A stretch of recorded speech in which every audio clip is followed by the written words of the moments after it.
성도가 자기의 능력을 나타나기 위해서 내가 성도다, 내가 하나님의 은혜를 받고 사는 제자다.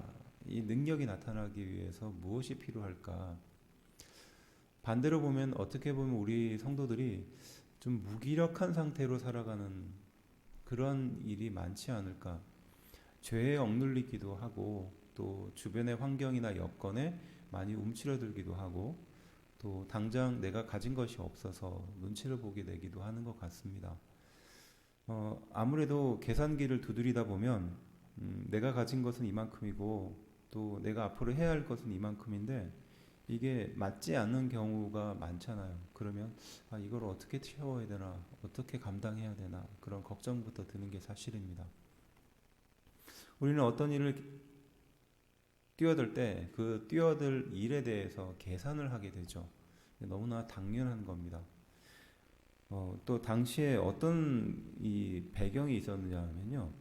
28절부터 38절에 등장하는 어제도 한번 이야기했습니다마는 그 헤롯이 자신의 그 정치적인 역량을 발휘하기 위해서 헤롯 성전을 유대인과 같이 지었다고 말씀드렸죠.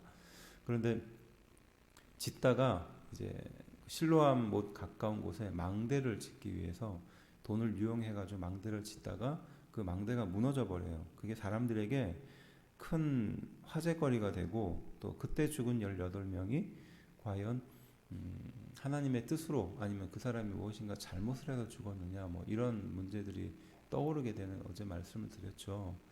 근데 그 사건을 다시 한번 비유해서 망대를 만들려고 했을 때 돈으로 계산하지 않느냐. 그러니까 망대를 짓기 위해서 한 이 정도의 예산을 들겠다라고 계획을 하고 그 다음에 들어가는 거잖아요. 그리고 망대가 완공됐을 때 한 몇 달 정도 걸릴 것이며 돈은 얼마 정도 들 것이다라고 계산하면서 모든 공사는 들어가는 거죠. 당연한 겁니다.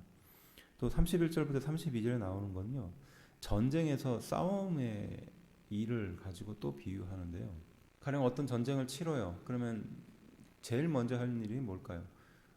상대방이 가지고 있는 그 전력을 생각해 보겠죠. 그 다음에 내가 가지고 있는 전력을 생각해 보는 겁니다.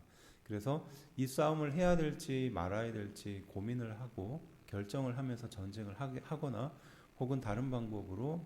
근데 당시에도 이와 같은 일이 있었습니다. 실제로 그 헤롯의 아내였던 그 헤로디아가 결혼을 했는데 사실은 친족이죠. 그런데 그 헤로디아와 결혼했던 그 첫 번째 결혼이 아니라 그게 두 번째 결혼이거든요. 삼촌의 아내를 자기의 그 아내로 들이기 위해서 여러 가지 불법을 자행하거든요. 근데 제일 걸림돌이 되는 게 이미 결혼을 한 그 애굽에서 데려온 그 첫 번째 왕비가 있잖아요. 쫓아내야 되는데 쫓아낼 구실을 찾지 못하다가 결국은 쫓아냅니다. 그 사람이 가만히 있겠냐고요. 그래서 애굽과 이 헤롯이 전쟁을 치르게 돼요. 이 헤롯이 그냥 충동적으로 뛰어들게 되거든요. 그래서 그 일로 인해서 헤롯이 패배하게 됩니다. 그 이후에 많은 전쟁 물자를 배상해주고 또 경제적으로 더 휘청하게 되는 그런 일들이 발생하거든요. 경제적으로 휘청하니까 그 돈을 어디에서 충당하겠어요? 피지배국인 그 유대와 이스라엘로부터 다시 또 수탈을 하게 되는 겁니다. 그러니까 이 두 가지 사건이 당시 사람들 머릿속에 각인이 되었던 거예요. 그러니까 이 두 가지 일을 비유를 드는 겁니다. 성도들이 힘이 없고 성도들이 능력을 잃게 되는 굉장히 많은 요건들 중에서 예수님께서는 길을 지나가시다가 그 따르는 무리들을 향하여 돌아보고 나서 이 말씀을 하신 거예요. 26절 물은 내게 오는 자가 자기 부모와 처자와 형제와 자매와 더욱이 자기 목숨까지 미워하지 아니하면 능히 내 제자가 되지 못한다. 굉장히 충격적이고 굉장히 단정적인 말씀을 하셨죠. 자기의 부모와 처자와 형제와 자매와 더욱이 자기 목숨까지 미워해야 된다는 거예요. 반대로 말하면 자기의 형제, 자기의 부모, 자기의 자매, 자기의 처자에 지나치게 매달려 살고 있는 것이 우리의 삶이라는 것이에요. 심지어는 자기 자신을 사랑하는 것에도 매달려 있다는 것을 말하는 겁니다. 왜 우리 성도가 성도로서의 능력을 발휘하지 못하는가? 그것은 여기에 매여 있기 때문이라는 것이 예수님의 말씀입니다. 그렇다고 자기 형제와 처자와 자매와 그 기타 모든 것들, 심지어는 자기 자신을 그렇게 버리라 이런 말을 하는 거냐고요. 예수님의 그런 뜻에서 그런 의도에서 이 말씀을 하셨을까요? 아니라는 겁니다. 우리 예수님은 우리 인간이 가지고 있는 상대방을 향한 집착 혹은 나 자신을 위한 집착, 거기에 지나치게 매달려 살 수밖에 없는 그 인생을 가지고 말하는 거예요. 거기에 지나치게 매달려 있는 나머지 정작 중요한 것을 붙들지 못하고 하나님이 눈앞에 있음에도 예수님께서 세상에 우리의 죄를 또 그로 인하여 자유함을 주기 위해서 세상에 오셨는데 그것을 보지 못하고 내 눈앞에 어떤 것에 매달려 있는 것이에요. 이 본문, 함께 읽은 본문의 제목은 무엇이냐면 제자의 길이에요. 예수님의 제자의 길을 가기 위해서 필요한 것은 내가 가지고 있는 것, 내 소유에 대해서 내려놓을 수 있어야 한다는 것이. 내가 쓰는 볼펜 하나도 내가 쓰는 건데 이것을 내 소유를 누구에게 주라는 것은 이거는 정말 쉬운 일이 아니죠. 그런데 내가 얼마나 이러한 것에 집착하고 매달려 있는지를 발견하게 되면, 알게 되면 왜 예수님께서 이 말씀을 하셨는지 이해가 될 겁니다. 27절 누구든지 자기 십자가를 지고 나를 따르지 않는 자도 능히 내 제자가 되지 못할 것이다 그 말합니다. 자기 목숨까지 미워하고 그 집착을 내려놓으라고 말씀하시는 예수님은 이어서 자기 십자가를 지고 자기를 따라야 한다라고 같이 말합니다. 자기 십자가, 우리가 잘 알듯이 당시 사형이었죠. 그러니까 죄를 짓는 사람의 거의 마지막에 있는 사람들이 당하는 형벌이에요. 자기 십자가, 그러니까 십자가형에서 죽는 것을 말하는 거죠. 그렇지만 이 십자가가 갖고 있는 더 궁극적인 의미는요, 수치스럽고 고단한 일이라는 뜻입니다. 그리고 우리가 상상할 수 있는 최고의 수치스러운 일, 괴로운 일이라는 것을 말하는 것이에요. 공개적으로 발가벗겨진 채 고통스러워하며 며칠을 십자가의 고통에 있어야 합니다. 그리고 그러한 고통에 방치가 됐을 뿐만이 아니라 내가 사랑하는 사람들의 그곳을 지나가고 그 십자가에 내가 매달려 죽는 모든 과정을 지켜볼 수밖에 없는 그런 상황이 되는 거잖아요. 그 결코 십자가라는 것이 쉬운 그런 처형 방법이 아니었잖아요. 하지만 예수님께서는 자기 십자가를 지고 나를 따라야 한다는 거 말씀하셨습니다. 수치스럽고 고단한 그러한 일을 감당할 수 있어야 한다는 것이죠. 자기 목숨까지 미워하는 그것을 말씀하시고 십자가, 수치스럽고 괴로운 것들을 감당하고 나의 길을 따라와야 한다라고 말합니다. 자, 이 말을 요약하면 무엇일까요? 예수님의 제자들은요, 예수님을 따라간다는 그 길이 고통스럽고 어려운 길이라고 생각하지 않았기 때문이에요. 지금 대통령이 바뀌고 정권이 바뀌어서 그 요즘 나오는 뉴스의 핵심은 뭐죠? 기존의 권력과 이후에 앞으로 세워질 권력 사이에 그 보이지 않는 갈등이 계속 나오잖아요. 그렇죠. 그런데 결국 그 사람들이, 그러니까 지금 새롭게 세워질 그 권력이 거기에 모여들고 있는 사람들, 인수위원회라든지 그런 사람들, 뭐 자기가 혹시 무엇이라도 도움이 되고 볼까 그렇게 주변에 모여드는 사람들, 그 사람들이 이게 고난이고 고통이고 자기의 재산을 다 내놔야 되고 힘들고 어려운 길이라면 뭐였겠냐고요. 안 그렇겠어요? 돈이 될 것 같으니까, 또 명예가 높여질 것 같으니까 사람들이 모여드는 거거든요. 그러니까 권리라고 생각하는 거고 특권이라고 생각하는 거예요. 예수님께서 세상에 오셔서 메시아로서 오셨다라는 그 말을 듣고 제자들은 모여들죠. 또 주변에 정치적인 어떤 서름과 어려움을 당하고 있는 사람들도 모였을 겁니다. 돈이 없는 사람들도 모였을 거예요. 인정이 필요한 사람들도 모였을 거예요. 그 사람들이 어떤 마음을 가지고 왔겠냐고요. 예수님이 메시아로 등극했을 때 자기에게 무엇인가 한 자리라도 주어지지 않을까. 내가 가지고 있는 그 이권에 플러스가 되면 플러스가 됐지 마이너스가 되진 않을 거다라는 확신을 갖고 따라오지 않았겠어요? 그들을 향하여 하고 있는 말이에요. 네가 네 소유를 심지어는 자기 목숨까지 미워하지 않으면 내 길로는 따라올 수 없다. 그리고 또 뭐라 그랬죠? 자기 십자가를 지고 수치스럽고 고단한 그 일을 감당하지 않고서는 나의 길에 따라올 수 없다라고 말하는 겁니다.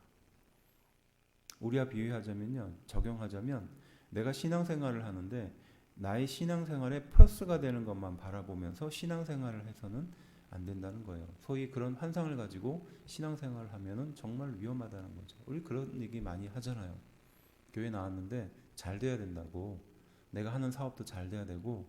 근데 신앙생활의 긴 여정으로 보면 그거는 어찌 보면 그렇게 중요한 게 아니에요. 근데 거기에 매달릴 수밖에 없는 인생이거든요. 나한테 좋은 일이 생겨야 신앙생활을 잘 하고 싶어하는, 잘 하려는 그런 마음을 가지고 있는 건, 이게 소위 말해서 문제가 있다는 거예요. 처음에는 그럴 수 있습니다. 그렇지만 예수님의 사랑을 깊이 경험하고 그 신앙의 은혜를 깨닫게 되면 그게 그렇게 중요하게 아니다라는 것을 알게 되죠. 오히려 그런 것을 내려놓는 인생에겐, 그러한 삶에는 하나님이 더 풍성한 것으로 채워주신다는 믿음과 확신 속에서 살게 되는 게 신앙 아니겠습니까? 그렇죠. 잘 돼야지 교회 나오고 잘 안 되면 교회 안 나가겠다라는 이 단순한 마음을 가지고 신앙생활을 했다가는요, 정말 얼마 가지도 못해서 금방 떨어질 수밖에 없을 겁니다. 하나님이 그 인생을 불쌍히 여겨주셔서 좋은 것만 베풀어주면서 인생을 끌고 갈 수도 있어요. 하지만 그건 얼마 못 가죠. 그렇지 않을까요? 사람들과의 관계도 마찬가지잖아요. 뭔가 이득이 되니까 교회에 나와요. 이득이 없으면 교회 나오지 않습니다. 희생과 헌신은 찾아볼 수가 없어요. 자신의 일생을, 자신의 삶을 거룩하게 살기 위해서 어떤 노력을 한다는 것은 눈 씻고 찾아볼 수 없는 그런 삶이 있다는 거예요.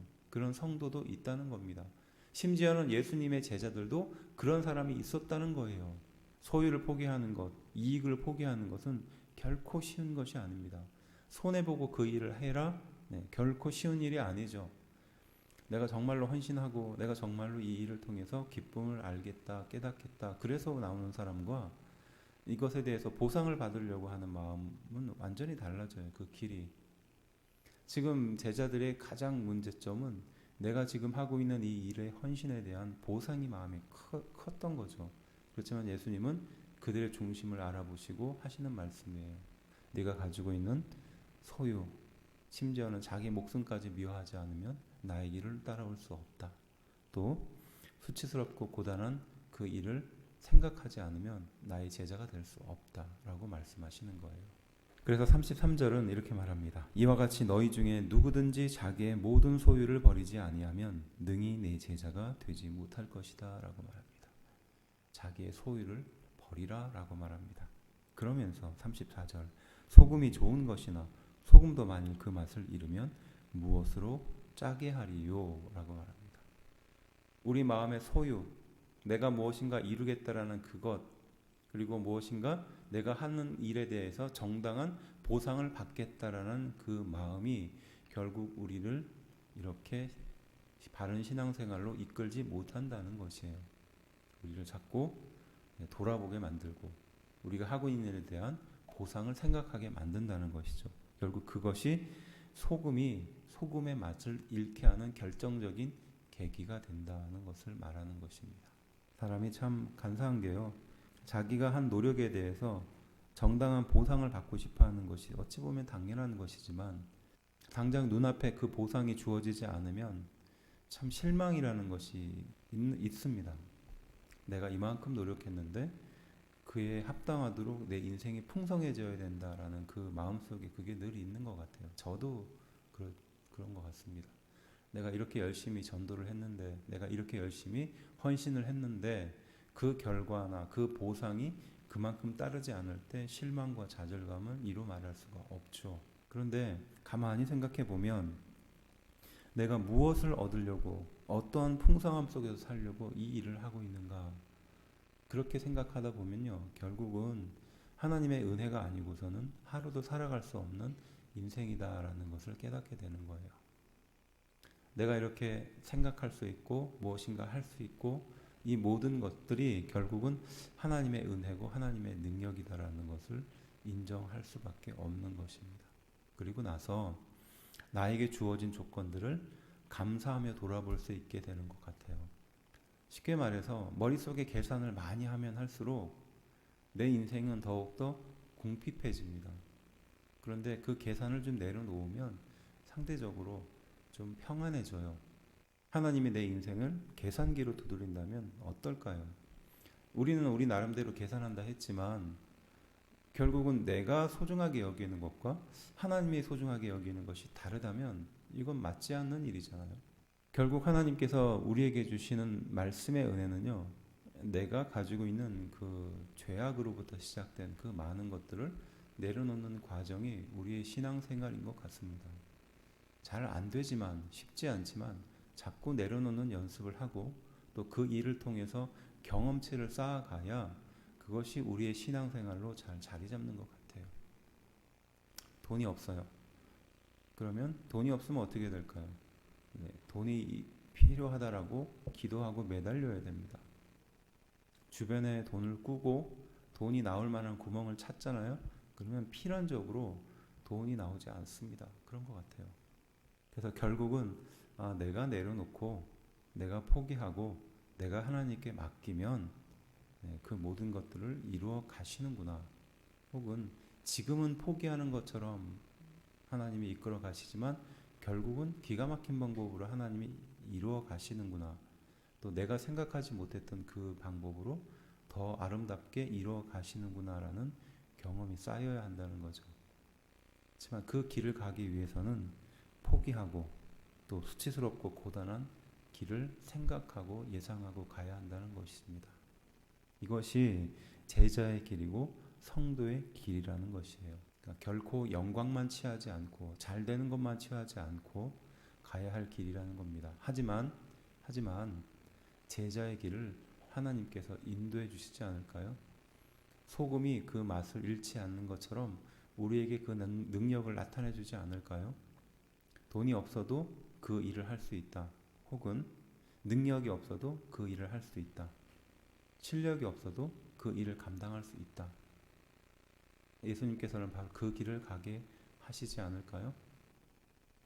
오늘의 귀한 하루, 내 능력으로는 부족하지만 하나님의 능력으로는 하는 그런 하루가 되기를 주의 이름으로 축원합니다. 제자의 길은 결코 쉽지 않으나 우리는 그 제자의 길을 가고 있습니다. 기도하겠습니다.